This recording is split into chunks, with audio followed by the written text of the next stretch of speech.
Hello viewer, welcome to LearnIT। আমাদের এই ইন্ট্রোডাকশনারি যে এপিসোডগুলো রয়েছে তার মধ্যে একটা হচ্ছে ডাটাবেস। সো আমরা জানি ডাটাবেসটা কি। সো স্বাভাবিকভাবে যে ডাটাবেস হচ্ছে একটা স্ট্রাকচারেড ডাটা প্যাটার্ন, যেখানে ডাটাগুলো রাখা যায় এবং ডাটাগুলো রিট্রাইভ করা যায়, আপডেট করা যায় বা ম্যানিপুলেট করা যায়। এই ধরনের একটা স্ট্রাকচারেড স্পেস। তো এগুলোর জন্য যে অ্যাপ্লিকেশনগুলো ব্যবহার করা হচ্ছে এগুলো বেসিক্যালি ডাটাবেস অ্যাপ্লিকেশন বা ডাটাবেস সার্ভার।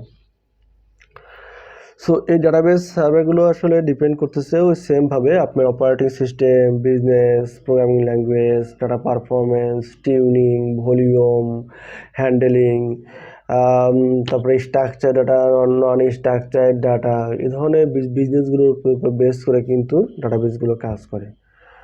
সো এই আমি বলছি ডাটার উপর বেস করে প্রথমে আসে হচ্ছে structure data, non structure data. That's mean structure data যদি হয়ে থাকে তাহলে আপনি স্ট্রাকচার কোয়ারি ল্যাঙ্গুয়েজ বা এসকিউএল ডাটাবেস ইউজ করবেন।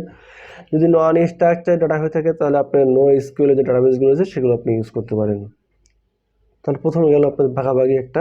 সেকেন্ড এবার আসে বিজনেস এরিয়া, মানে বিজনেস এরিয়া বলতে business volume. So business volume যদি বেশ চিন্তা করেন তাহলে প্রথমে বিজনেস ভলিউম বড় হয় তাহলে আপনি ওরাকল সার্ভার বা MS SQL সার্ভার ইউজ করতে পারেন। বিজনেস ভলিউম যদি তার চেয়ে একটু মিডিয়াম লেভেল হয় SQL সার্ভার বা MySQL সার্ভার ইউজ করতে পারেন। বিজনেস ভলিউম যদি ছোটো হয় তাহলে আপনি MySQL সার্ভার ইউজ করতে পারেন।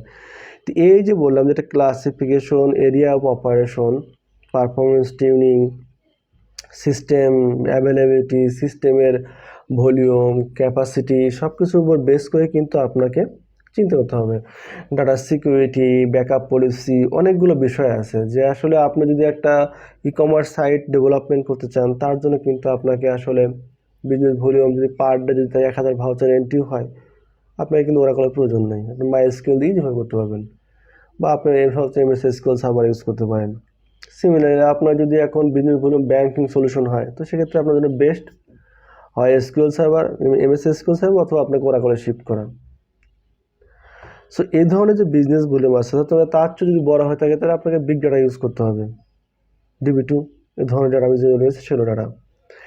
তার মানে কি, তার মানে দাঁড়াচ্ছে হচ্ছে যে আপনার আসলে এই ডাটাবেসগুলো সকল ডাটাবেসের কিন্তু বেসিক্যালি একই ধরনের কাজ। বা আপনি যদি মেশিন লার্নিংয়ের ডাটাবেস নিয়ে কাজ করতে চান, AI, machine learning, data analysis, তো আপনার জন্য রয়েছে NoSQL। তার মানে বেসিক্যালি আমি কী বোঝাতে চাচ্ছি, বিষয়টা হচ্ছে আমাদের কাছে এটা সহজ পরিষ্কার যে আপনার ডাটাবেসটা যখন আপনি চুজ করবেন আপনার এই সফটওয়্যার ইঞ্জিনিয়ারের ক্ষেত্রে আপনাকে business, data, area of operation, recovery, backup policy সব দিকে চিন্তা করে কিন্তু ডাটাবেসটা চুজ করতে হবে। কারণ সব ডাটাবেসের কিন্তু একই ধরনের কাজই করে। আপনি প্রথমে বলেছিলাম যে সব প্রোগ্রামিং ল্যাঙ্গুয়েজ যেরকম একই রকম কাজই করা যায়, ডাটাবেস দিয়ে কিন্তু একই রকম কাজ করা যায়। সো ভেরি সিম্পল এবং খুবই পরিষ্কার। সো আশা করি এটা আপনাদের কেরিয়ার লাইফে খুব ভালো কাজ করবে এবং ভালো কাজ দেবে। তো আজকে পর্যন্তই, দেখা হবে আগামীতে অন্য কোনো ভিডিও নিয়ে। আল্লাহ হাফিজ।